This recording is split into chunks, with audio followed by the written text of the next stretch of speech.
think my boss is harassing me. That was the night the war began. My name is Andrew Spencer, and for most of my life, I believed the worst thing a husband could feel was helplessness. But life proved me wrong.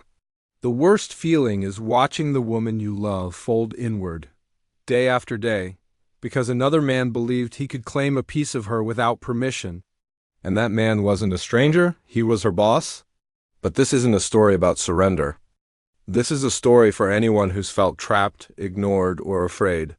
It's about what can happen when two quiet people decide they're done staying silent. My wife Lauren worked at Urban Oak Furniture Design Layouts, product launches, creative planning. She loved that job. She came home excited, energized, alive. Then a new regional manager arrived, Steve Grayson. 2 months later, everything about her changed. She worked late, she forced smiles, she laughed less. And when she said, "I'm just tired," I knew it wasn't the truth. One rainy night, I walked in after a long day installing solar panels and found her staring at her laptop like it was something dangerous. When I said her name, she actually flinched. That was the moment my heart dropped. I pushed gently until the truth finally cracked open. "Andy, I think my boss is harassing me." Those words didn't just anger me, they rewired something inside me. She told me everything, compliments that weren't compliments, standing too close, jokes that weren't jokes, unwanted touches, late-night messages, and one moment, a wrist grab that left a red mark and a deeper fear. She was terrified no one would believe her. He was powerful. HR liked him. The CEO praised him. But I took her hand and said something that changed everything. "We don't need them to believe you. We'll make them see it." That's where our plan began. We didn't fight with shouting or threats. We fought with strategy. At our kitchen table, we built a quiet, unstoppable case. We documented every inappropriate comment, every message, every time he punished her for rejecting him, every witness, and every shift he engineered to isolate her.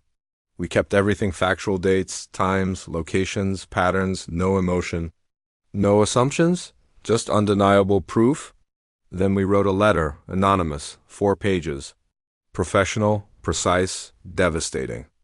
We included the names of 3 other women he'd targeted because Lauren wasn't the first. And we mailed it to Urban Oak's corporate headquarters with no return address. And then we waited. 2 weeks, nothing. Steve strutted around like he owned the place. Lauren started shrinking again. And I had to swallow my rage so hard it made my jaw ache. Then one day I got a text from Lauren. "Corporate is here. They're interviewing everyone."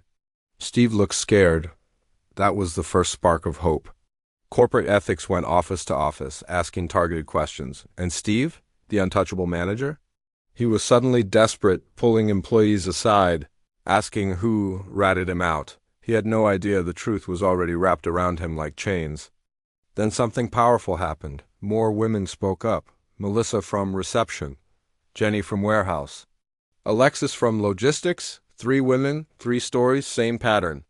Finally, Lauren sat down with corporate investigators off-site. She told them everything. She showed them his messages. She explained the patterns of intimidation. When she finished, the investigator said only, "Thank you. We'll handle it from here," and they did. A week later, Steve vanished from work.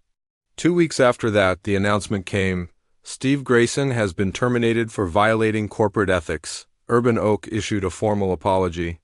New oversight policies rolled out. And Lauren quietly, without fanfare, was promoted. For the first time in months, she went to work without fear. And when she came home, she cried not from pain, but from release. The months after the investigation changed Lauren in ways I didn't expect. Her confidence returned. Her spark came back. She became someone younger employees sought out, someone who listened and protected. She even started a mentorship program for women in her department. One night, sitting on our balcony, she whispered, "He wanted to make me small, but I feel bigger now than I've ever been." I kissed her forehead and told her the truth. "You didn't just survive him. You dismantled him." 3 years later, Lauren is the director of product development for the entire West Coast. I run a solar company of my own. We bought a house with a little garden she fills with tomatoes and herbs. And Steve? He tried getting jobs in other cities, but the Whisper network is powerful. Women protect each other. His name carried a shadow, and he couldn't outrun it. One day, Lauren said something that stayed with me. I don't want revenge. I want a world where women don't need anonymous letters to be believed. She wears a small key pendant I gave her, a symbol of unlocking her voice. She wears it at every conference, every presentation. The world sees strength. I see the woman who chose truth over fear, who built a safer workplace for dozens of others, and who taught me what courage looks like when spoken softly. Our battle wasn't loud. It was smart, strategic, and united, and it worked. Because sometimes courage isn't a roar. Sometimes it's a woman writing a letter at midnight, and a husband who believes in her enough to help her mail it. Thank you for listening to our story. If you or someone you know is going through a similar experience, please know you are not alone. There are resources available to help. Please subscribe for more stories about quiet courage and making a difference.